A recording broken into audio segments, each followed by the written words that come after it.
अस्सलाम वालेकुम बेटे, कैसे हैं आप? ठीक हैं? आवाज़ आ रही है? बताएं भाई, आवाज़ आ रही है आपको?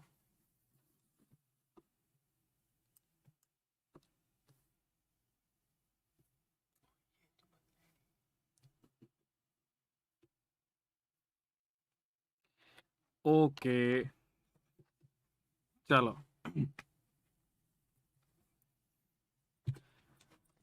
प्लाज्मा मेम्ब्रेन हम लोगों ने कल पढ़ा था। ठीक है, ये उसका कुछ रिवीजन रिव्यू है हमारे पास। ठीक है,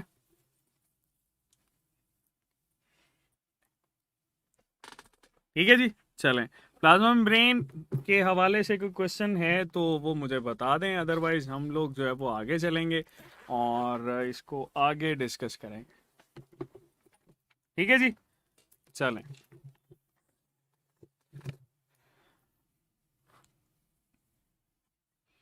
लेक्चर हैंडआउट्स बेटे, ये आपको सर ही बताएंगे। लेक्चर हैंडआउट्स कब मिलेंगे, कैसे मिलेंगे, ये तो मेथड सर ही बताएंगे आपको। इसके बारे में तो मैं फ़िलहाल कुछ भी नहीं कह सकता। अच्छा जी, चलो स्टार्ट करें। ओके जी, हमारे पास बेटे सेल मेम्ब्रेन के बाद हमारे पास जो नेक्स्ट टॉपिक है जिसको हम लोग डील करते हैं, दैट इज़ सेल वॉल। ठीक है, ये स्टूडेंट हमारे पास सेल वॉल कहलाती है। अच्छा, सेल वॉल जो है, इसके बारे में आपके पास ये क्वेश्चन आता है कि सेल वॉल किस सेल के पास प्रेजेंट होती है, किसके पास एब्सेंट होती है। तो अगर हम लोग ऑप्शंस बनाएं, यहाँ पे ऑप्शन ए में हम लिख देते हैं एनिमल सेल। ठीक है, ऑप्शन बी में हम लोग लिख देते हैं प्लांट सेल। ऑप्शन सी में बेटे हम लोग लिख देते हैं माइकोप्लाज्मा। और ऑप्शन डी के अंदर लिख देते हैं हम लोग चलो फंजाई सेल। ठीक है जी, ऑप्शन ई के अंदर लिख देते हैं ए एंड सी बोथ। ठीक है,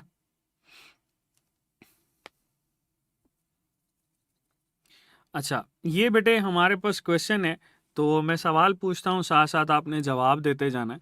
मुझे ये बताओ, इनमें से कौन से ऐसे सेल हैं जिनके पास सेल वॉल नहीं होती? Which one of the following does not have cell wall? किसके पास सेल वॉल नहीं होती? बेटे लास्ट पे क्वेश्चन करते हैं, ठीक है? जो भी आपके क्वेश्चंस हैं इनको लास्ट पे डील करते हैं। पहले हम लोग जरा इसको डिस्कस कर लें। ठीक है, चलो देखो हमारे पास बेटे क्वेश्चन क्या है कि सेल वॉल किसके पास नहीं होती। तो अगर आप देखो तो हमारे पास बेटे ये जो एनिमल सेल होता है इसके पास भी सेल वॉल नहीं होती, that is not having cell wall, कोई सेल वॉल नहीं है। प्लांट सेल के पास सेल वॉल होती है और ये सेल वॉल किस चीज़ की बनी होती है? सेल्यूलोज की बनी होती है। ठीक है, फिर माइकोप्लाज्मा की बात करें, माइकोप्लाज्मा हम लोगों ने पढ़ा था, दैट इज अ बैक्टीरिया। ये एक ऐसा बैक्टीरिया है विच लैक्स सेल वॉल, तो ये हमारे पास सेल वॉल को लैग कर रहा होता है। फिर फंजाई की बात करें तो फंजाई बेटे हमारे पास ऐसा है जिसके पास सेल वॉल होती है, and that is composed of chiton. ठीक है, तो सवाल था किसके पास सेल वॉल नहीं होती, तो आंसर आपके पास होगा ऑप्शन ई। ए एंड सी दोनों के पास ही बेटे सेल वॉल मौजूद नहीं होती। ठीक है, अच्छा अब प्लांट सेल में हम लोग ये डिस्कस करते हैं किस चीज़ की बनी होती है, that is composed of cellulose. ठीक है, और इस सेलुलोज के अंदर फिर हम लोग डिस्कस करते हैं कि प्राइमरी सेल वॉल की कॉम्पोजिशन क्या होती है। ठीक है, सेकेंडरी सेल वॉल की कॉम्पोजिशन क्या होती है, ये हम लोग आगे डिस्कस करेंगे। ठीक है, अच्छा एक और सेल लिखते हैं, that cell is refer to as bacterial cell. ठीक है, एक हमारे पास बैक्टीरियल सेल है,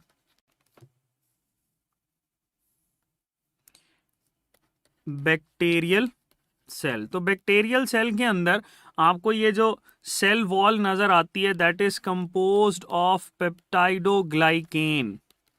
ये स्टूडेंट हमारे पास बनी होती है पेप्टाइडोग्लाइकेन की। पेप्टाइडोग्लाइकेन के साथ हम लोग म्यूरिन भी मेंशन कर रहे होते हैं। या अगर आपके पास ये पूछा जाए कि कंप्लीट सेल वॉल किस चीज़ की होती है, तो कंप्लीट सेल वॉल आप बताओगे बैक्टीरिया की कंप्लीट सेल वॉल हम मेंशन करते हैं इसको सक्यूलस। ठीक है, तो ये आप लोगों ने कुछ चीज़ें इसके हवाले से याद रखनी है।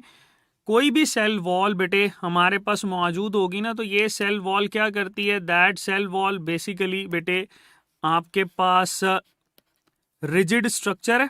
रिजिड होने की वजह say that maintain cell shape, ये बेटे सेल की शेप को मेंटेन करती है।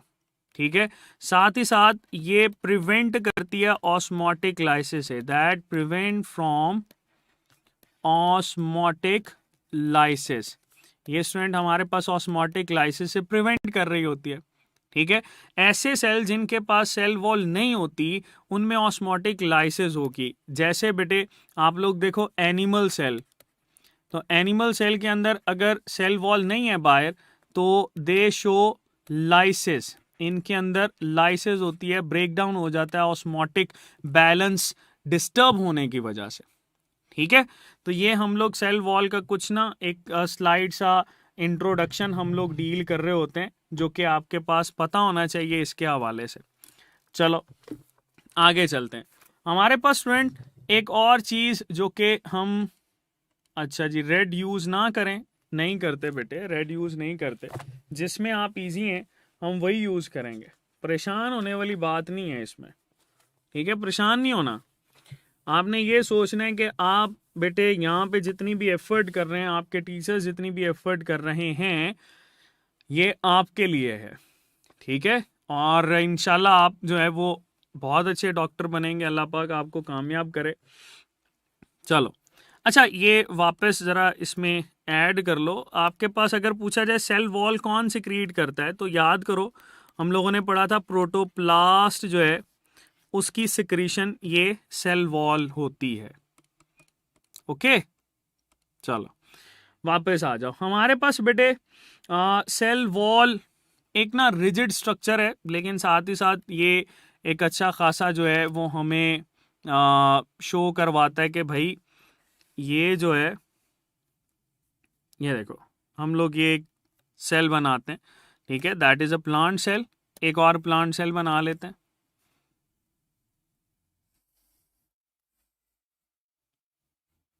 That is another plant cell. ठीक है, दो प्लांट सेल हम लोगों ने बना लिए। आपको पता है कि प्लांट सेल के अंदर बेटे हमारे पास ये जो प्लांट सेल है इसके अंदर हमें नज़र आती है प्लाज्मा मेम्ब्रेन। ठीक है, ये प्लाज्मा मेम्ब्रेन बना लेते हैं।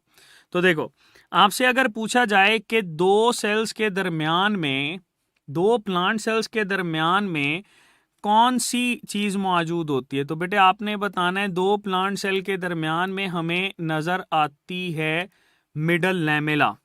ये जो सेंटर में हम लोग बना रहे हैं ना, that is refer to as middle lamella. ये जो मिडल लैमेला होता है बेटे, that middle lamella is a cementing material. इसको हम लोग सीमेंटिंग मटेरियल बोलते हैं। ये कनेक्ट करके रखता है। ठीक है, ये सीमेंटिंग मटेरियल है बेटे, कनेक्ट करके रखता है दो सेल्स को, प्लांट सेल को। और अगर आपसे ये पूछा जाए इसकी कॉम्पोजिशन क्या होती है, तो बेटे ये कैल्शियम और मैग्नीशियम सॉल्ट से मिलकर बना होता है। इसमें कैल्शियम मैग्नीशियम सॉल्ट्स होते हैं, साथ ही साथ पेक्टेट शामिल होता है जो कि बेटे इसमें मौजूद होगा और आपके पास अटैचमेंट करवा रहा होता है। ओके, चलो अगर आपसे ये सवाल आए कि हमारे पास दो प्लांट सेल्स के दरमियान में आपको प्राइमरी स्ट्रक्चर कौन सा नजर आता है, तो आप क्या बताओगे? आप बताओगे बेटे दैट इज, बताओ कौन सा होगा?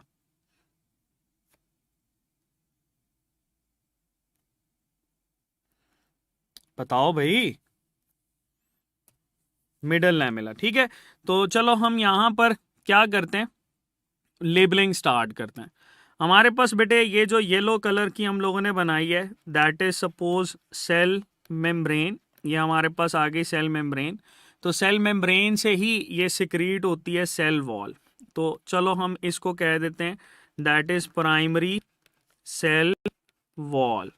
ये जो प्राइमरी सेल वॉल होती है, अगर आपसे इसकी कॉम्पोजिशन पूछा जाए तो कॉम्पोजिशन क्या होती है बेटे? इसकी कॉम्पोजिशन में आपने बताना है सेल्यूलोज मौजूद होता है, इसकी कॉम्पोजिशन में हेमी सेल्यूलोज मौजूद होता है, और इसकी कॉम्पोजिशन में पैक्टिन भी मौजूद होता है।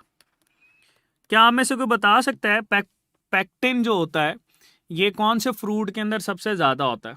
चलो मैं ये बता देता हूँ कि पैक्टिन अगर आप खाते हो तो पैक्टिन की वजह से ना आपकी बॉडी के अंदर वाटर एब्जॉर्ब ज़्यादा होना शुरू हो जाता है, फीकल मटेरियल पे इफेक्ट करता है। बताओ बताओ कौन सा ऐसा फ्रूट है जिसमें पैक्टिन ज़्यादा होता है?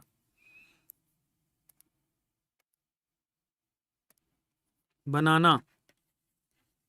याद रखना, बनाना जो होता है इसमें बेटे हमारे पास पेक्टिन ज़्यादा होता है, और इसीलिए आप जो है अगर किसी इंडिविजुअल को फीकल मटेरियल को वाटरी फ्लूइड लाइक रिलीज़ हो रहा है तो उसमें आप बनाना की इनटेक उसको ज़्यादा करवाते हो। ठीक है। अच्छा, यहाँ पर सेलुलोज को भी थोड़ा सा सुन लें कि ये जो सेलुलोज के मॉलिक्यूल्स होते हैं ना, they are found in criss cross manner. ये सपोज हमारे पास हम इस तरह से इसको मेंशन करते हैं, ये क्रिस क्रॉस मैनर्स कहलाते हैं, that is Chris cross manner. इस क्रिस क्रॉस मैनर की वजह से ना इसकी स्ट्रेंथ बढ़ जाती है। ये क्रिस क्रॉस मैनर बेटे इसकी स्ट्रेंथ को इंक्रीज करता है। ओके, चलो एक आगे चलते हैं। सेकेंडरी सेल वॉल जो होती है बेटे, ये भी आपके पास ये सिक्रीट कर रही होती है कौन? Plasma membrane. ये देखो हम इसको प्लाज्मा मेम्ब्रेन के साथ हमने यहाँ पर ड्रॉ किया है, और ये प्राइमरी सेल वॉल के ना नीचे होती है, that is beneath primary cell wall. तो ये हम लोगों ने यहाँ पर ऐड कर दी है ग्रीन कलर की। ये ग्रीन कलर की जो है इसको हम लोग लेबल कर रहे हैं एज सेकेंडरी सेल वॉल। और ये सेकेंडरी सेल वॉल जो है बेटे, इसकी कॉम्पोजिशन क्या होती है? इसकी कॉम्पोजिशन में आपको सिलिका नज़र आता है, इसकी कॉम्पोजिशन में बेटे आपको वैक्सीज नज़र आते हैं, कुछ सॉल्ट्स नज़र आते हैं, और इसकी कॉम्पोजिशन में सबसे इंपॉर्टेंट लिग्निन नज़र आता है। तो अगर कहीं पर लिग्निफाइड सेल आपको नजर आएगा ना, अगर वो कहता है कि लिग्निफाइड सेल है, तो बेटे वो सेकेंडरी सेल वॉल कंटेन कर रहा होता है। ठीक है बेटे, आपके नेटवर्क का इशू है, अगर कोई लैग कर रही है यहाँ पे तो नेटवर्क बेटे मैंने चेक किया है, दैट इज ओके। ठीक है। अच्छा, अब सवाल ये है कि ये जो हमारे पास प्राइमरी सेल वॉल है ये कौन से सेल्स में नज़र आएगी? हमेशा हम मेंशन करते हैं लिविंग सेल्स के अंदर ये प्राइमरी सेल वॉल नज़र आती है, और लिविंग सेल्स में आप बेटे मेंशन कर रहे होते हो पैरेनकाइमा सेल्स। पैरेनकाइमा सेल्स हैं ये लिविंग सेल्स की कैटेगरी के अंदर आते हैं। सेकेंडरी सेल वॉल हमें नज़र आती है नॉन लिविंग सेल्स के अंदर, या हम इनको डेड सेल भी कंसीडर करते हैं, और इनमें बेटे हमारे पास आ जाता है sclerenchyma cells. There are sclerenchyma cells, और ये sclerenchyma cells secondary cell wall contain करते हैं, और सेकेंडरी सेल वॉल जिसमें भी होगी वो आपके पास नॉन लिविंग है। अच्छा, इसकी एक और एग्जांपल हम लोग यहाँ पर मेंशन कर लेते हैं। एक आते हैं sieve tube cells. Sieve tube cells, sieve tube cells के अंदर भी बेटे आपको सेकेंडरी सेल वॉल नजर आती है। ठीक है, जिसकी वजह से ये आपके पास बेटे अपटेक या सिंपल ट्रांसपोर्टेशन के लिए रिस्पॉन्सिबल होता है। ओके, चलो ये बेटे हमारे पास प्राइमरी सेल वॉल और सेकेंडरी सेल वॉल को हम लोग डील करते हैं, जिसमें आपके पास एक और बड़ी इंपॉर्टेंट चीज़ कि अगर थिकनेस की बात करें ना तो ये सेकेंडरी सेल वॉल की थिकनेस ज़्यादा होती है। सेकेंडरी सेल वॉल की थिकनेस हमारे पास ज़्यादा होती है as compare to primary cell wall. अच्छा, प्रोटोप्लास्ट और प्रोटोप्लाज्म जो है बेटे, इसको मेंशन कर लेते हैं। देखो, अगर हमारे पास एनिमल सेल हो ना, एनिमल सेल, और इस एनिमल सेल से आप रिमूव कर दो प्लाज्मा मेम्ब्रेन, एनिमल सेल से क्या रिमूव किया है, प्लाज्मा मेम्ब्रेन, तो बाकी रिमेनिंग पार्ट हमारे पास आ जाएगा protoplasm, that is also refer to as living portion. लेकिन अगर आपके पास प्लांट सेल है या फंगल सेल है और उसमें से आप रिमूव कर दो सेल वॉल, सबसे आउटर लेयर रिमूव कर दो, तो बाकी जो हिस्सा हमारे पास बचेगा बेटे, उसको प्रोटोप्लास्ट बोलते हैं। इसीलिए हम लोगों ने यहाँ पर प्रोटोप्लास्ट से सिक्रीशन को मेंशन किया था, क्योंकि ये हम लोग प्लांट सेल को डील कर रहे हैं। Okay,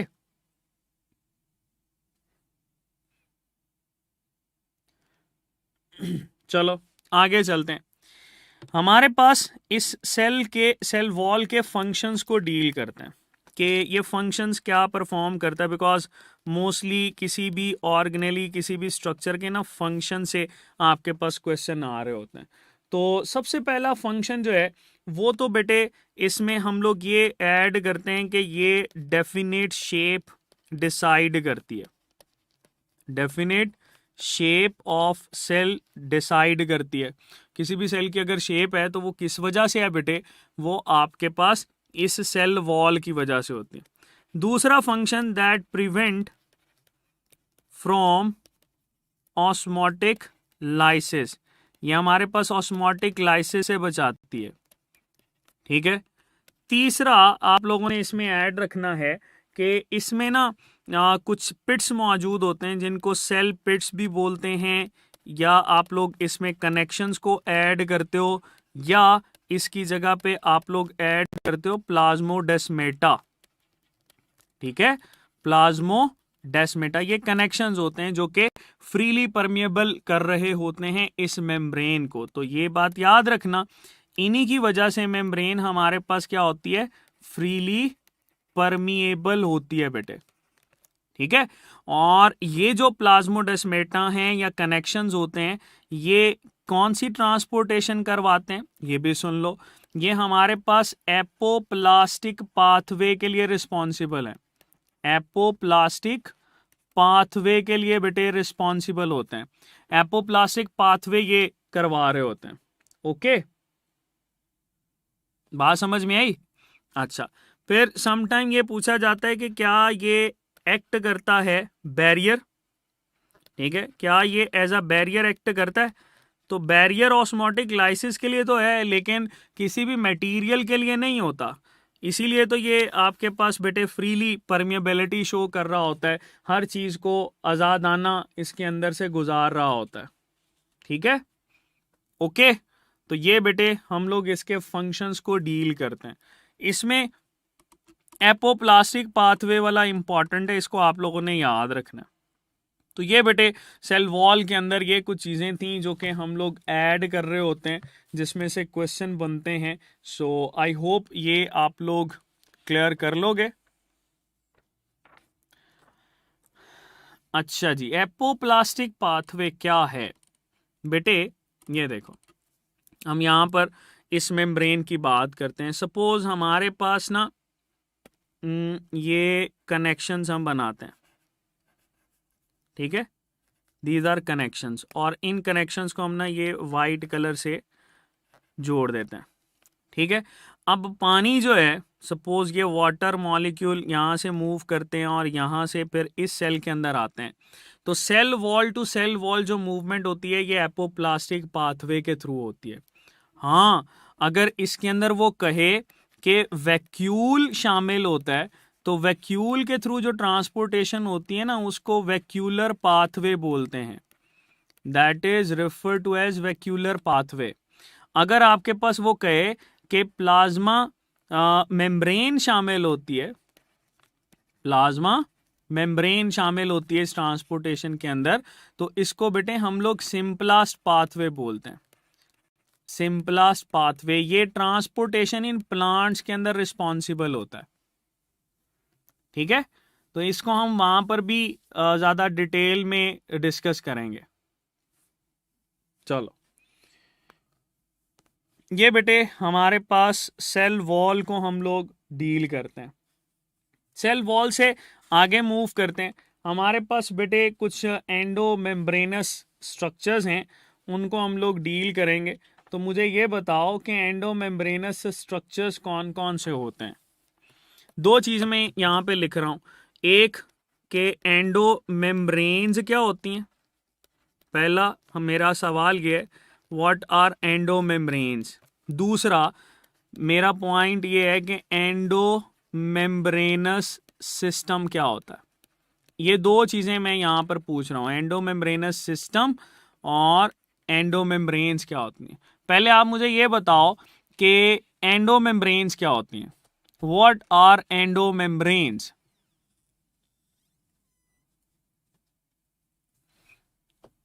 what are endo membranes. Endo membranes क्या होती हैं। एंडो मेम्ब्रेन्स क्या होती हैं बेटे, बताओ जल्दी से। अच्छा, एंडो मेम्ब्रेन्स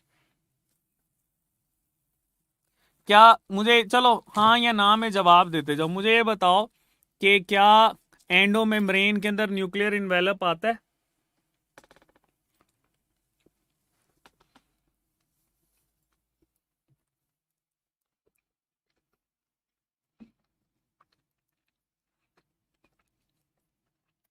चलो देखते हैं।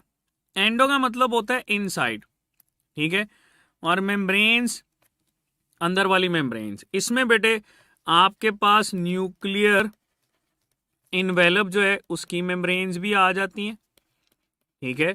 इसमें आपके पास माइटोकॉन्ड्रिया की मेम्ब्रेन भी आ जाती हैं। इसमें आपके पास प्लास्टिड्स की मेम्ब्रेन भी आ जाती हैं। इसमें एंडोप्लाज्मिक रेटिकुलम भी आ जाता है। इसमें गोल्जी अपरेटस भी आ जाता है। ये सारी की सारी बेटे हमारे पास एंडो मेम्ब्रेन्स होती हैं।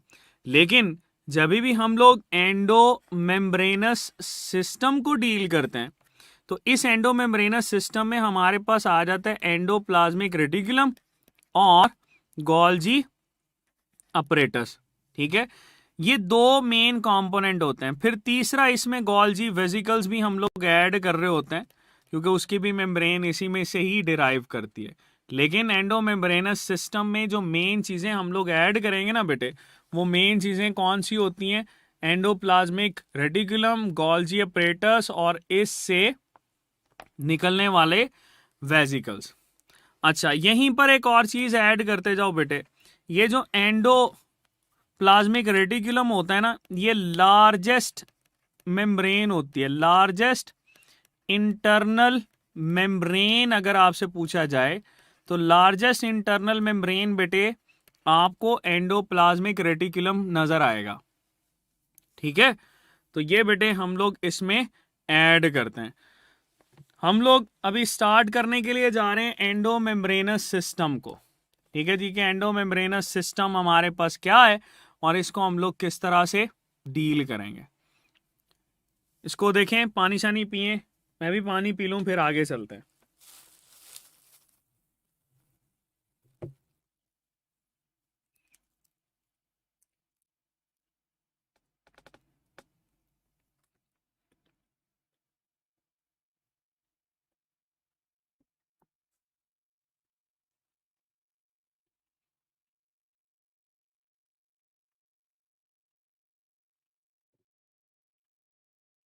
जी पानी पी लिया।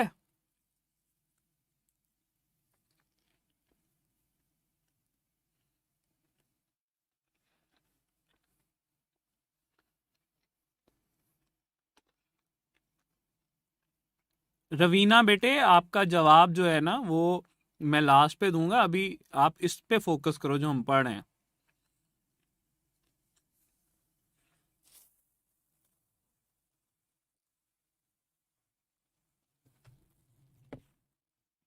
ठीक है, परेशान नहीं होना, आपको लास्ट पे मैं जवाब देता हूं इसका।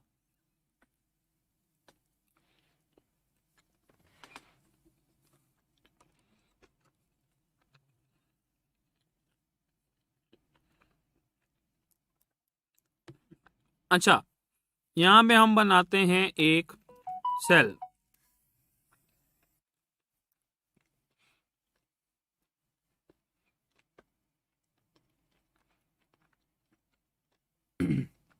इरफान बेटे, मैंने बताया है इसमें डिफरेंस क्या होता है। जो हमारे पास एंडो मेम्ब्रेन्स होती हैं वो सारी की सारी मेम्ब्रेन्स ऑफ सेल हैं, ठीक है। और हमारे पास जो एंडो मेम्ब्रेनस सिस्टम होता है उसमें एंडोप्लाज्मिक रेटिकुलम और गोल्जी अपरेटस और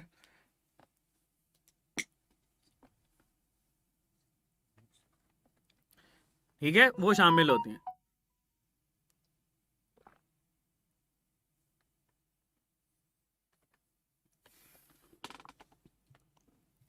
चलो आगे चलते हैं हम लोग। ये बेटे हमारे पास एक एनिमल सेल, इस एनिमल सेल के अंदर हम लोग बनाते हैं ये न्यूक्लियस, ठीक है। ये जो एंडोप्लाज्मिक रेटिकुलम होता है ये ओरिजिनेट कर रहा होता है इस न्यूक्लियर इन्वेलप से, और बेटे ये रेंज करता है आपके पास इस न्यूक्लियर इन्वेलप से लेकर प्लाज्मा मेम्ब्रेन तक। ये देखो, अगर हम लोग इसकी लिमिट पूछे ना तो न्यूक्लियर इन्वेलप और प्लाज्मा मेम्ब्रेन इन दोनों के दरमियान में ये रेंज करता है। कौन? एंडोप्लाज्मिक रेटिकुलम, ठीक है।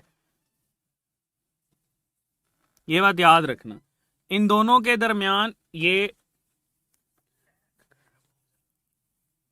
रेंज कर रहा होता है, न्यूक्लियर इन्वेलप प्लाज्मा मेम्ब्रेन। अब बेटे आपके पास एक सिंपल सा सवाल आता है, आपने उसका जवाब बताना है मुझे। What is the function of endoplasmic reticulum? Endoplasmic reticulum का फंक्शन क्या होता है बताओ जरा मुझे, जल्दी से बताओ।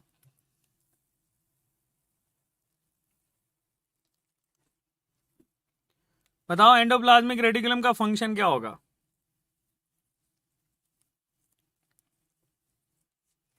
अच्छा, स्टेथोस्कोप कह रहा है कि ब्लैक बोर्ड बहुत अच्छा नजर आ रहा है, थैंक यू बेटे।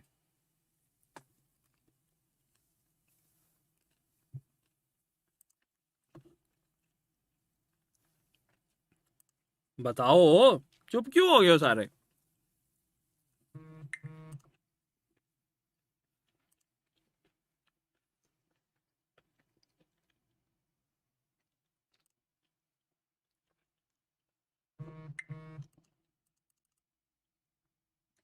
अच्छा, अगर हम स्मूथ एंडोप्लाज्मिक रेटिकुलम की बात करें फिर?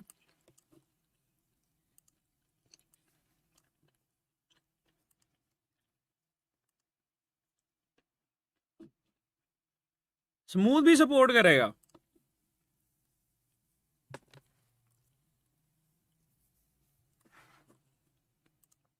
बड़ी बात है।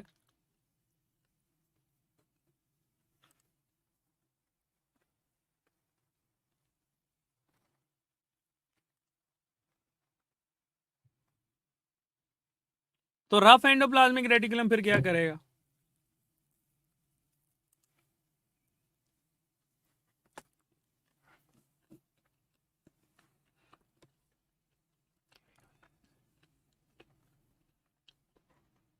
अच्छा मुझे बताओ जरा, आपको स्क्रीन सही नजर आ रही है?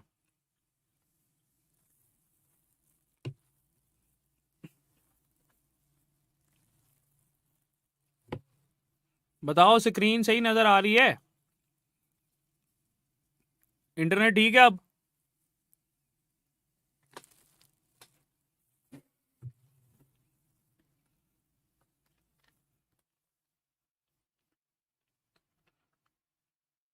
चलें, सही हो गया।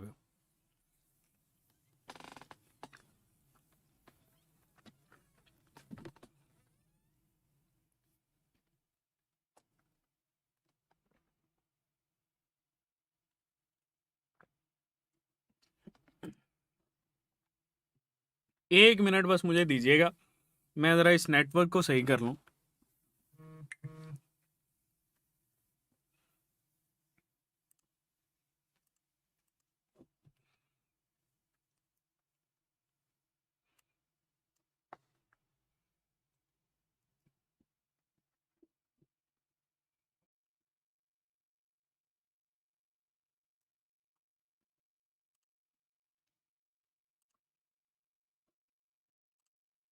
चलो जी, अब हम लोग जरा आते हैं इसकी तरफ।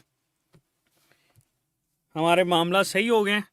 तो बिल्कुल बेटे, अगर आपसे ये पूछा जाएगा कि फंक्शन ऑफ एंडोप्लाज्मिक रेटिकुलम क्या है, तो ये देखो, ये हमारे पास काम कर रहा है सपोर्ट। ठीक है, सपोर्ट, सपोर्ट का काम है। और सपोर्ट से आप लोग ये बात भी ऐड करते हो, सपोर्ट की वजह से, that mimics the action of cytoskeleton.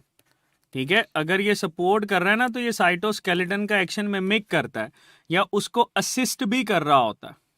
ठीक है, तो ये आप लोगों ने इसके साथ याद रखना है। अब एंडोप्लाज्मिक रेटिकुलम आपके पास बहुत सारे फंक्शंस परफॉर्म करता है जिसको हम लोग डील करते हैं, लेकिन उससे पहले हम क्या करते हैं, इसको ज़रा डिस्कस कर लेते हैं कि ये मेम्ब्रेन्स आपके पास बेटे, हम एंडोप्लाज्मिक रेटिकुलम को दो हिस्सों के अंदर डिवाइड कर रहे होते हैं। एक आ जाता है स्मूथ एंडोप्लाज्मिक रेटिकुलम और एक हमारे पास आ जाता है रफ एंडोप्लाज्मिक रेटिकुलम।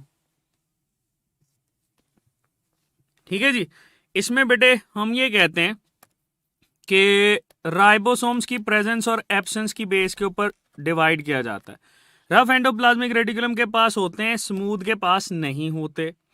अगर रफ के पास ये मौजूद हैं तो बेटे हम इसको ये कहेंगे कि इसका फिर फंक्शन क्या होगा, प्रोटीन सिंथेसिस करवाना। इसका काम है प्रोटीन सिंथेसिस करवाना। ठीक है, और स्मूथ एंडोप्लाज्मिक रेटिकुलम का काम अगर आपसे पूछा जाए तो आप ये बताओगे कि प्रोटीन सिंथेसिस के अलावा बाकी सारे काम जो है ये स्मूथ एंडोप्लाज्मिक रेटिकुलम करता है। जैसे आपसे पूछा जाए लिपिड मेटाबॉलिज्म, तो बेटे लिपिड मेटाबॉलिज्म ये करवाता है। ठीक है, SCR। फिर आपसे पूछा जाए कार्बोहाइड्रेट मेटाबॉलिज्म या कार्ब्स का मेटाबॉलिज्म, तो बेटे वो भी हमारे पास स्मूथ एंडोप्लाज्मिक रेटिकुलम ही करवाता है। ठीक है, फिर आपसे ये पूछा जाए डिटॉक्सिफिकेशन, तो आप ये बताओगे बिल्कुल डिटॉक्सिफिकेशन करवाना वो भी हमारे पास स्मूथ एंडोप्लाज्मिक रेटिकुलम का ही काम होता है। फिर आप अगर ये कहो कि कैल्शियम आयन स्टोरेज करवाता है, तो बिल्कुल बेटे कैल्शियम आयन स्टोरेज करवाना भी इसी का ही काम है। अगर आपसे ये पूछा जाए कि नर्व इंपल्स ट्रांसमिशन करवाना किसका काम है, तो आप ये बताओगे कि नर्व इंपल्स ट्रांसमिशन जो होती है ये भी हमारे पास स्मूथ एंडोप्लाज्मिक रेटिकुलम ही करवाता है। अब सवाल ये है कि स्मूथ एंडोप्लाज्मिक रेटिकुलम आपको किस सेल में नजर आता है। ठीक है, बिल्कुल बारिश की वजह से हो सकता है कोई मसला हो। स्मूथ एंडोप्लाज्मिक रेटिकुलम की जगह पे बेटे एक टर्म यूज की जाती है सार्कोप्लाज्मिक रेटिकुलम। सार्कोप्लाज्मिक रेटिकुलम, और ये बेटे सार्कोप्लाज्मिक रेटिकुलम हम किसको बोल रहे होते हैं, स्मूथ एंडोप्लाज्मिक रेटिकुलम को ही बोलते हैं। ये सार्कोप्लाज्मिक रेटिकुलम आपको नजर किस में आता है, that is present in muscle cell. ठीक है जी, अच्छा, सेम एज ये जो आपके पास रफ एंडोप्लाज्मिक रेटिकुलम है, इस रफ एंडोप्लाज्मिक रेटिकुलम के लिए भी एक टर्म यूज की जाती है, दैट इज नीजल्स ग्रेन्यूल्स। ठीक है, नीजल्स ग्रेन्यूल्स। नीजल्स ग्रेन्यूल्स हम लोग रफ एंडोप्लाज्मिक रेटिकुलम को बोल रहे होते हैं। ठीक है, अच्छा, एक टर्म हम लोग यूज करते हैं अर्गेस्टोप्लाज्म। मुझे ये बताओ ये क्या होता है, व्हाट इज मेंट बाय अर्गेस्टोप्लाज्म, जल्दी से बताओ।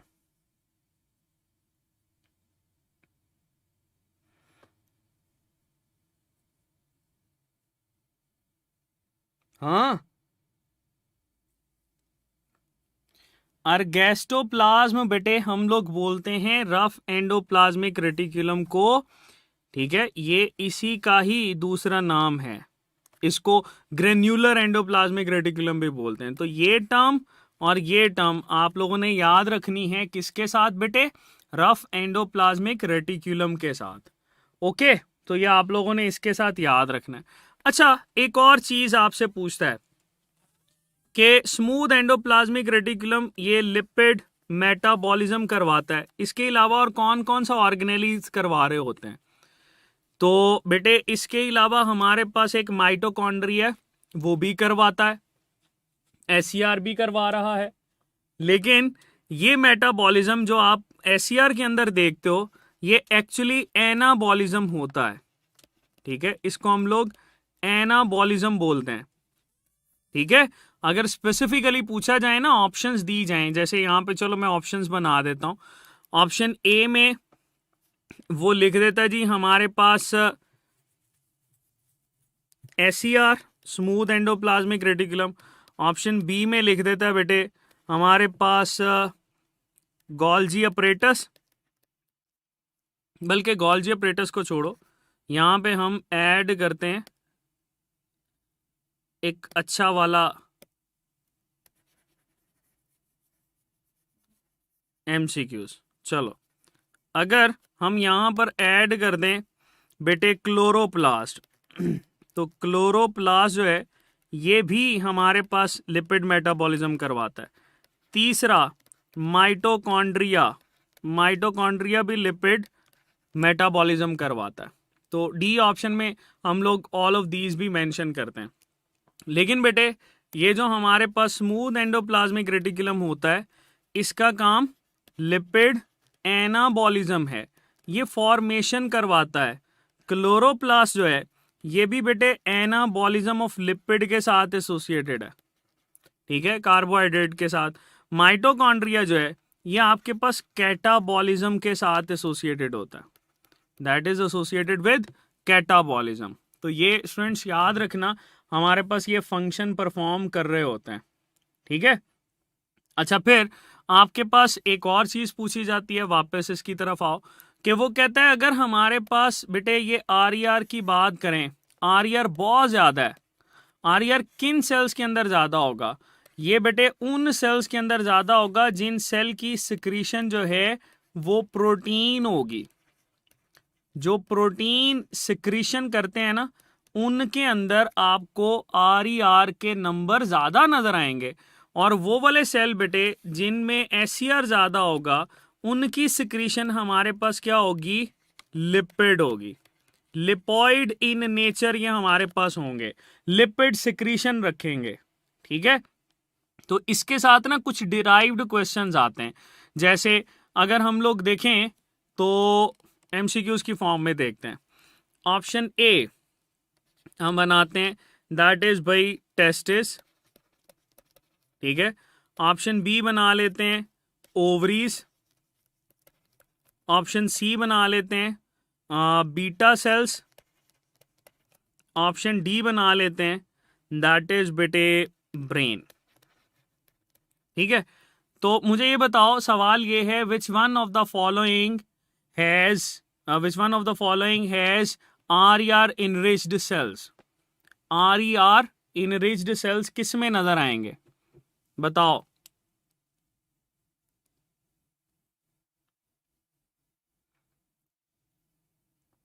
आर इनरिच्ड सेल्स किस में बेटे नजर आएंगे?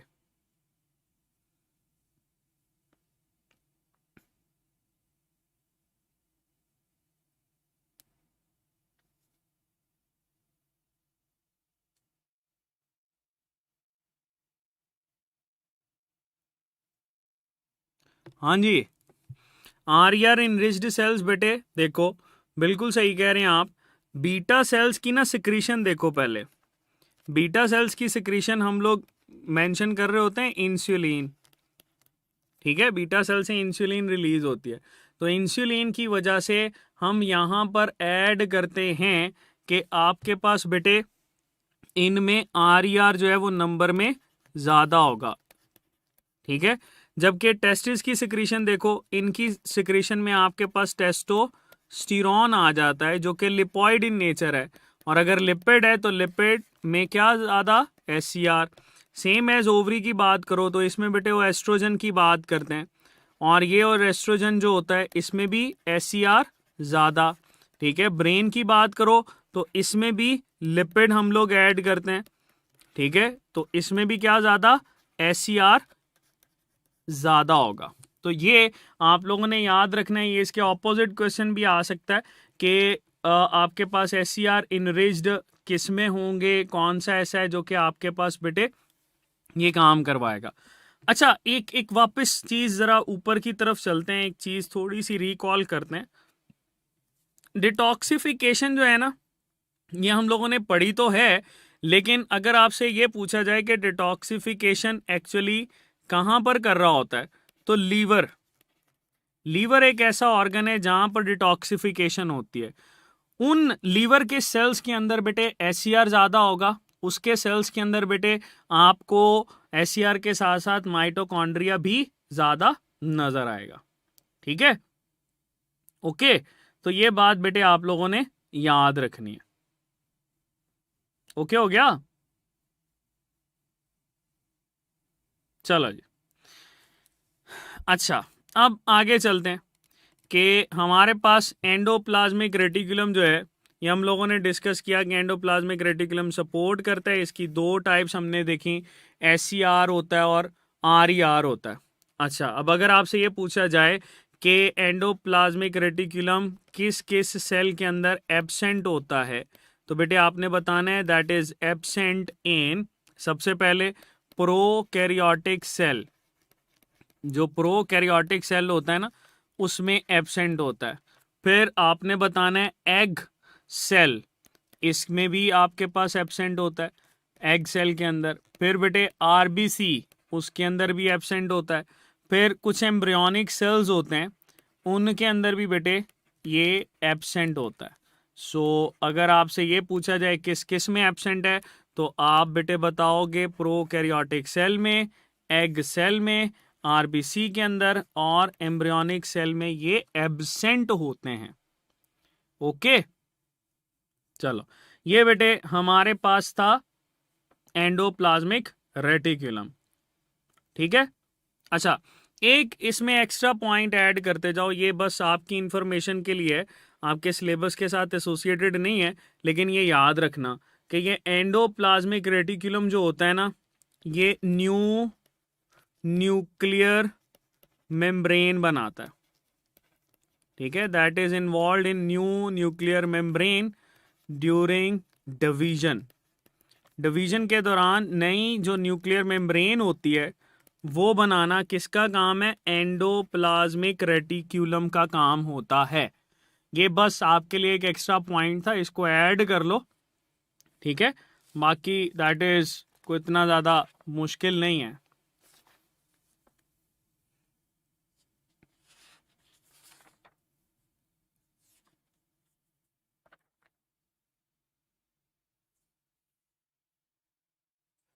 अच्छा, एक चीज मुझे बताओ कि जैसे मैंने आपको ये बताया कि हमारे पास सबसे ज़्यादा जो इनरिच्ड सबसे ज़्यादा जो इंटरनल मेम्ब्रेन होती है वो कौन सी होती है?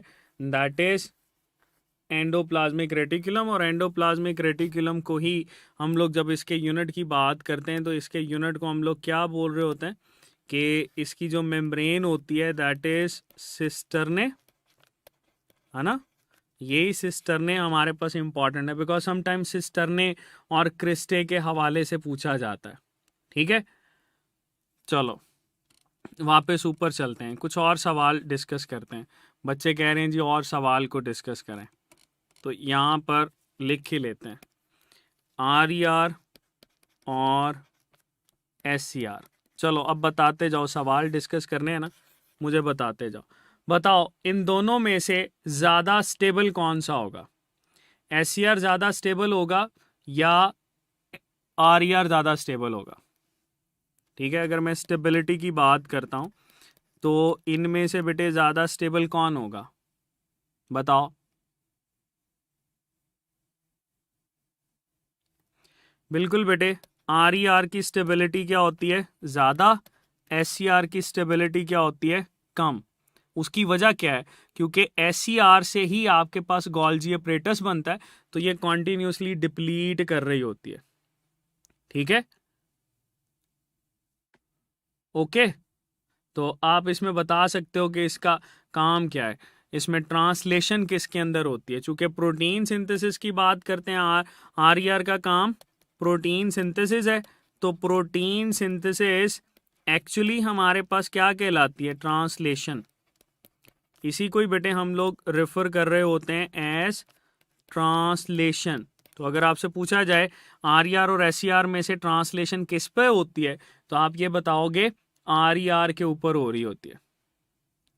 ठीक है। अच्छा, फिर अगर आपसे इसका सीक्वेंस पूछा जाए कि बताओ इसका सीक्वेंस क्या होता है, किस किस सीक्वेंस से ओरिजिनेट करते हैं, तो आप बताओगे बेटे न्यूक्लियर इनवेलप। ठीक है। इस न्यूक्लियर इनवेलप से पहले बनता है RER, रफ एंडोप्लाज्मिक रेटिकुलम। फिर इससे बनता है SER। फिर इससे बन रहा होता है बेटे गोल्जी अपरेटस। ये इसका सीक्वेंस है। तो अगर आपसे ये पूछा जाए कि इनमें से पहले कौन बनता है, तो आप बताओगे RER बनता है, फिर SER बनता है, फिर गोल्जी अपरेटस बन रहा होता है। ठीक है बेटे। तो ये हमारे पास कुछ चीजें हैं जो कि इसके साथ आप ऐड कर सकते हो। दूसरा ये भी बात याद रखना कि RER जो है ना, जो प्रोटीन्स बनाता है, मतलब इसमें जो प्रोटीन सिंथेसिस होती है, मैंने अभी बताया था कि इन प्रोटीन्स ने एक्सपोर्ट होना होता है। तो ये एक्सपोर्टेड प्रोटीन्स बनाता है, ऐसी प्रोटीन जिन्होंने सेल से बाहर निकल जाना है। जैसे हम यहाँ पर ऐड करते हैं, तो हमारे पास कुछ प्रोटीन्स होती हैं जैसे इम्यूनोग्लोबुलिन्स। तो इम्यूनोग्लोबुलिन्स जो है बेटा, इन्होंने बाहर जाना होता है सेल से, तो ये भी आपके पास एक्सपोर्टेड प्रोटीन्स हैं। फिर हम लोग यहाँ पर ऐड करते हैं थायराइड स्टिमुलेटिंग हार्मोन TSH। देखो इसने ब्लड में जाना होता है। ठीक है। फिर हम लोग यहाँ पर ऐड कर सकते हैं इंटरफिरॉन्स। इंटरफिरॉन्स जो हैं, ये भी आपके पास ऐसी प्रोटीन्स हैं जिन्होंने सेल से बाहर जाना होता है। तो वो वाली प्रोटीन्स जो कि एक्सपोर्ट होना है जिन्होंने, वो बेटे हमेशा RER से ही प्रोसेस होंगी। ठीक है।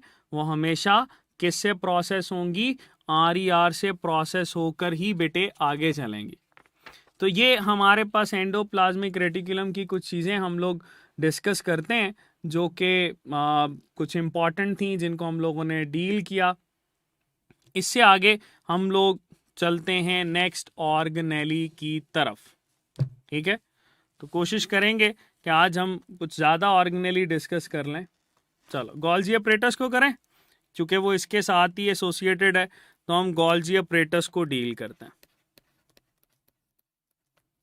गोल्जी अपरेटस, मुझे ये बताओ कि गोल्जी अपरेटस को डिस्कवर किसने किया था? Golgi apparatus was discovered by dash. तो क्या आंसर लगाओगे? गोल्जी अपरेटस को भाई किसने डिस्कवर किया था? गोल्जी अपरेटस को डिस्कवर किया था कैमेलो गोल्जी ने। ठीक है। इसमें कैमेलो गोल्जी हम लोग मेंशन करते हैं, और इसने 1898 के अंदर बेटे इसको डिस्कवर किया था। ठीक है। चलो, ये हमारे पास गोल्जी अपरेटस। गोल्जी अपरेटस में स्टैक को हम लोग डील करते हैं। Suppose that we have a stack over here, और बेटे that would be just like this।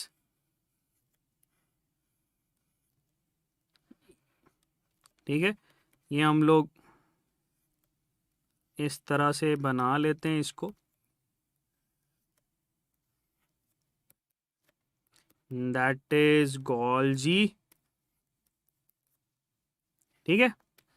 चलो, अच्छा, इसमें हमारे पास ये जो एक स्ट्रक्चर नज़र आता है, यानी ये वाला, ये किसी एक स्ट्रक्चर को हम लोग यहाँ पे साइड पे कर देते हैं। मैं ये कहता हूँ कि ये एक स्ट्रक्चर है हमारे पास।